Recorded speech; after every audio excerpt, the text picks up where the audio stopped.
День рождения Надежды Третьяковой в сентябре, поэтому осень – ее любимое время года.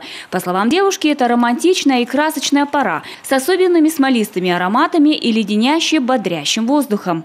Ни о какой депрессии моей личной речи быть не может, потому что осень для меня в первую очередь очень теплые воспоминания. Это папа с рюкзаком и с ружьем за спиной. Это мои прогулки с бабушкой по осеннему лесу. Обычно для октября в Коми больше характерна пасмурная, с частыми осадками погода. А вот дождей в октябре 17-го немного и не ожидается.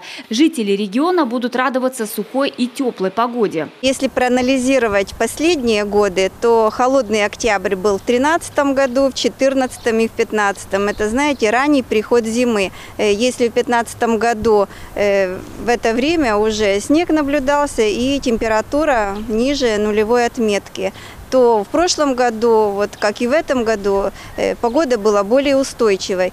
А в этом году территория будет находиться под влиянием области повышенного атмосферного давления. Это погода спокойная.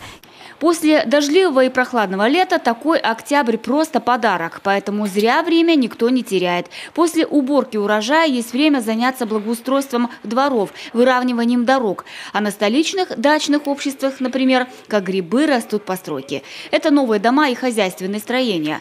Дачники сетуют, такая погода для строительства просто благодать. Ни жары, ни комаров. Мы строили сарай, теперь там нужно все облагородить, привести в порядок. Грядочки покопать, внести удобрения осенние. То есть работы на даче всегда много, не поверите. Плюс особенно если хорошая погода, то сам Бог велел поехать. Впрочем, многие жители региона в эти дни просто посвящают время себе любимым. Прогулки по набережной – отличный досуг. Погода замечательная. Почти что как бабье лето началось. Девичье лето.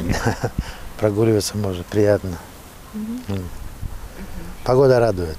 Кстати, в Коми на сегодня не выпало ни снежинки. Изменения в погоде, по словам синоптиков, ожидаются лишь в последнюю пятидневку октября.